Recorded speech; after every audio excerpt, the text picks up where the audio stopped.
10 days ago, Hammers United announced their No More BS campaign as they're demanding David Sullivan and Karren Brady both resign from their roles as chairman and vice chair of West Ham United and step aside. In order to allow other West Ham United fans to show their support for the campaign, a series of protests have already been arranged, and Hammers United intend on protesting at every single remaining home fixture at the London Stadium this season. The protests get underway prior to the match against Crystal Palace with a demonstration, and it's followed up with a boycott of the Brentford game. This campaign comes after an online petition at bsout.co.uk has now received over 14,000 signatures from West Ham fans. Now, between now and then, a lot has happened, and something that I think is quite important was that letter of no confidence from the West Ham United Independent Supporters Committee. Now, that committee represents 25,000 West Ham fans in total, as it's made up of a series of different West Ham supporters groups, such as the Pride of Irons. We've got the Supporters Club in there. There's a whole host of supporters groups that comes under that banner, and it's the fan advisory board for West Ham United as well, and that is quite important. Now, the mainstream media have picked up this campaign. The mainstream media have also picked up that letter of no confidence. Some of the biggest journalists in the UK now running stories regarding the protests, and most of them on side of the fans as well. Of course, there's a couple such as Jim White on TalkSport who are pro-board, anti-protest, but most of the journalists now are coming at it from the same side as Hammers United and the campaign. And to make things even more interesting, over the weekend, we got a response from the board. But more importantly, over in Czechia, the homeland, of course, of Daniel Kretinsky, they're now reporting a civil war at West Ham United in that boardroom. The Czechia media are now reporting on the protests involving Sullivan and Brady, and as a result, Daniel Kretinsky as well. That's what I want to be discussing with you today. But if you're new to Hammers Chat, please do subscribe. Also drop a like on the video as well by clicking that thumbs up button. We can get over 1,000 likes. That would be fantastic. Now, I want to jump straight to the response from the board. They commented on 2 Hammers News. They've also reached out regarding the protests. And this is what a top spokesperson for the West Ham board said. Now, I always assume, this is just my assumption, I could be wrong, my assumption is that this is David Sullivan. Regarding the protests, no, we won't be commenting. So you'd imagine that's the end of it, but it's not. They're going to make a comment anyway. So despite saying they're not going to be commenting, they're going to make a comment, albeit a very short and sweet one. It says, we don't think they help the club, nor do they provide solutions. Well, I think the campaign is offering you the solution. The campaign is about David Sullivan and Karren Brady both resigning from their roles and employing better people to run West Ham United as a football club. That is what the campaign is trying to achieve. So that's the solution provided by those running the campaign and the protest, because when a protest happens, you will get there, well, what are you wanting? What are you trying to achieve? It's been clear from day one, that is what the aim is, to get David Sullivan to resign as chairman of West Ham United and to get Karren Brady to resign as vice chair of West Ham United. That collectively people don't think they're doing a good enough job in those roles of the football club, and as a result want to see them resign and step aside, and for the shareholders of West Ham United to employ the best possible people to run this football club. So that's the solution being provided by those running the campaign and by running the protest. What I will say, and from here on in it's my opinion, they've had 9 years. Now, I'm taking it from 2016, from when we moved into this stadium. Now, they've had before then, right? They've had before then. But I will accept that the club was not in a good state when they took over. I will accept financially the club was in a bad state. We got relegated immediately under their stewardship. I can accept that. But their legacy, the legacy of David Sullivan, David Gold and Karren Brady at this football club will be that move to the stadium. That is their legacy. They were the ones that wanted to make us move. they were the ones, in my eyes, who lied in order to get us to move to the London Stadium. And they've got it wrong, and they've got it completely wrong. And they've had 9 years to fix it. Fix it to the best of their abilities. And that's the problem. There's 2 questions here for me. Question 1, do they care enough? Question 2, are they able? Are they good enough? Ability-wise. So 1 is caring, 2 is ability. My answer to both is no. I don't think they care enough. And I also don't think they're capable. I don't think they're good enough. I think what we've got at the minute, as a football stadium, as a football club, is as good as they can give us. As a chairman and vice chair of West Ham United, that's as good as they can deliver, in my opinion. That's as much as they care about delivering. Because we have the resources to do better as a football club. 17th, let's say, richest club in European football and world football, in terms of turnover, in terms of income. So there's a lot of money coming into the club. But we're still relying on payday loans to get by.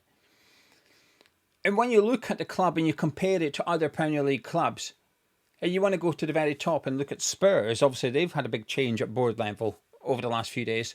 You look at Spurs with their stadium, with their training ground, world class, world class. You look at ours, neither are world class. They haven't delivered on the pitch. They said world class team, world class stadium. That was their words. They haven't delivered the team. But I can actually stomach that to some extent. Because they feel like they've brought in Tim Steidten, or Kaczynski's brought in Tim Steidten.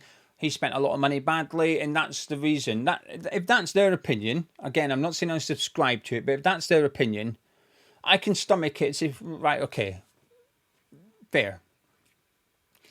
But the rest of it would have to be right. The stadium would have to be good. The training ground would have to be good. I'd have to feel confident in other areas of the club in which they are in charge of. It's not just that I've always, when I worked for someone who I thought was quite good, and he always told me about, like, tried to teach me about business and stuff, and he said, it's just a series of plates spinning. Sometimes you'll need to go spin that plate and that plate. Just keep them all spinning and you'll do all right.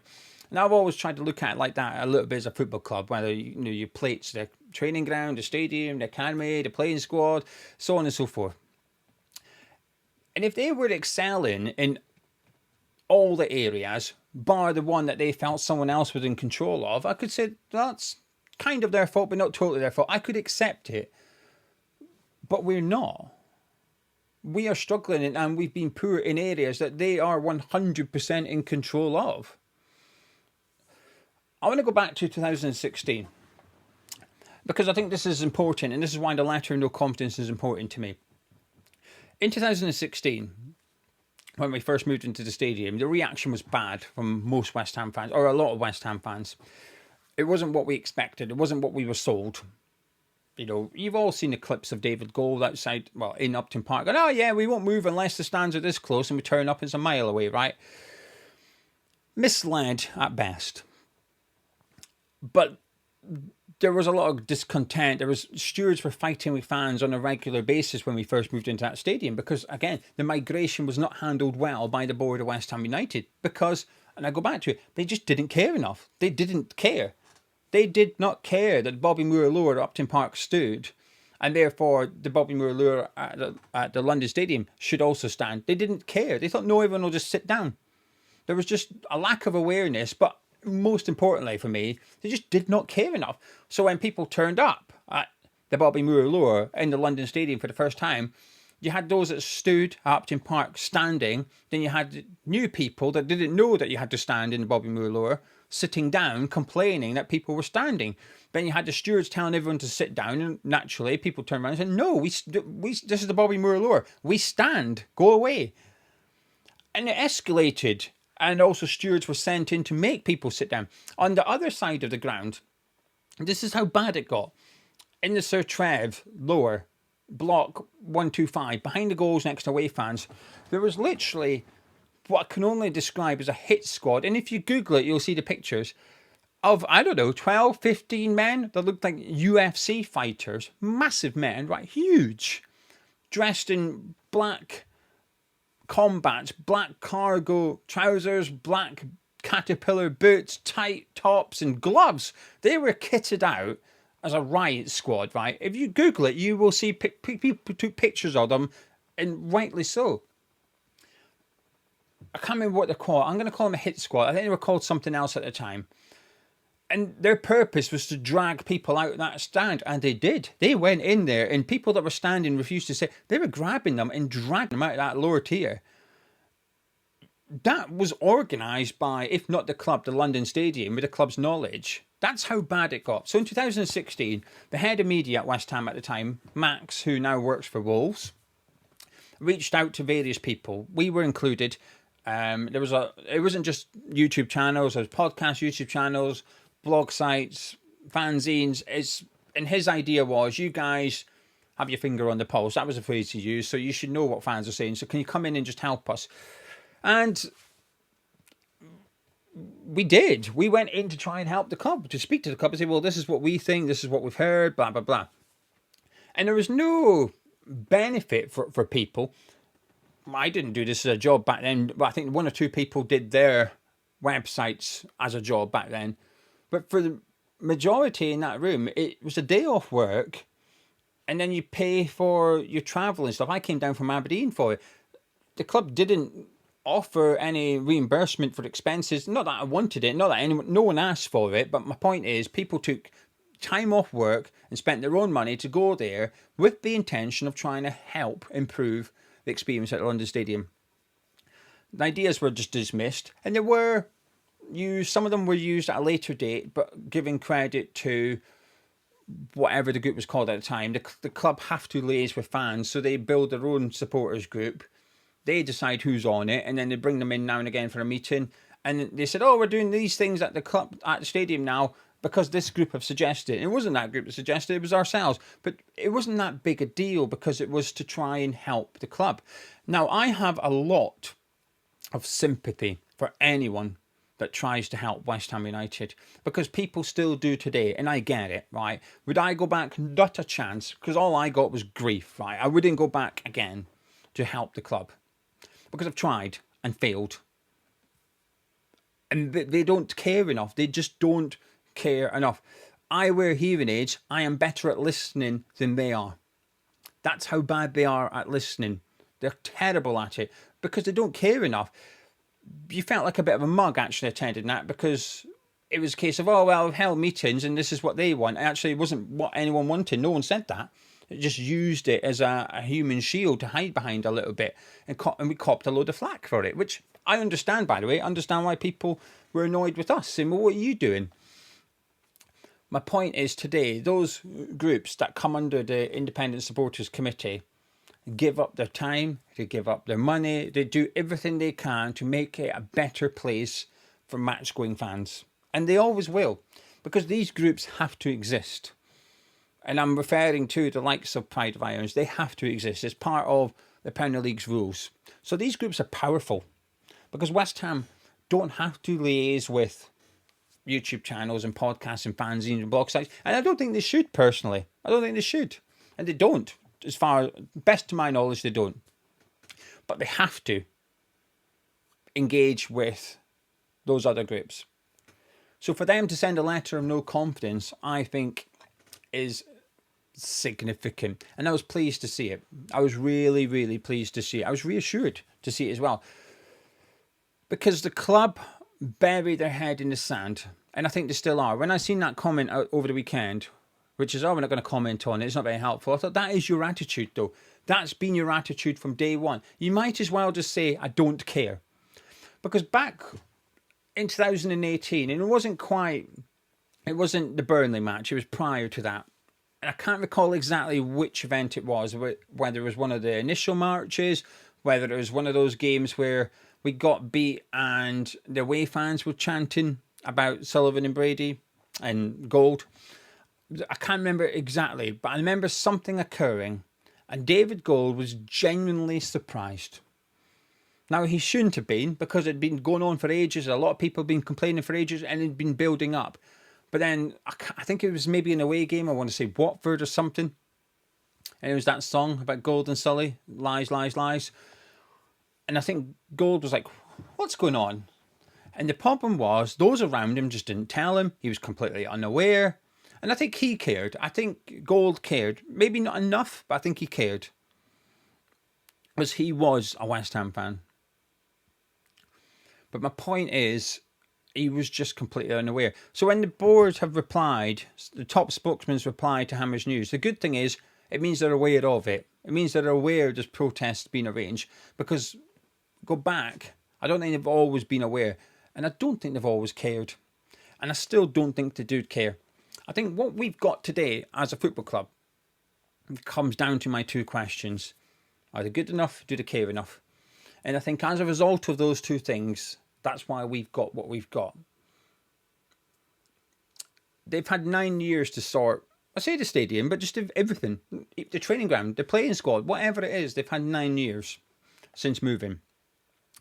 That is, in my opinion, more than sufficient time. Plenty time. And it hasn't improved. I think it's got worse. And it's impossible for me to come to any other conclusion other than they aren't good enough. They are unable to fix the problems that they created. And that's the thing. I have some sympathy for the West Ham United that they took over because it was a mess. And it wasn't their mess. It was just an unfortunate mess.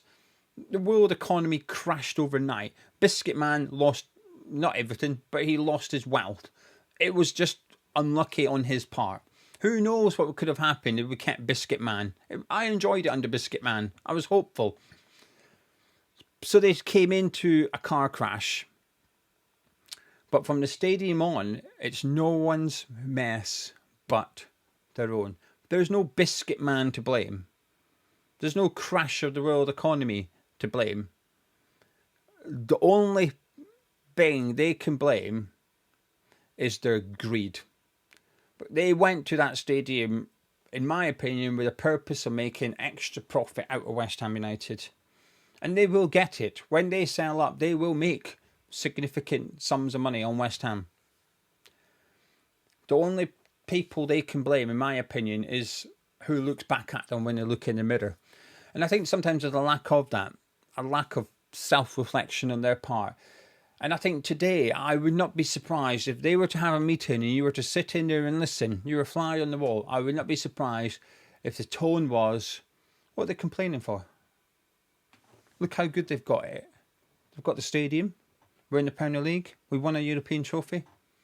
What's the issue? I genuinely think they think they're doing a really good job. And to think like that, there's an issue somewhere, whether you're surrounded by the wrong people or maybe it's just quite simple. They don't really care that much.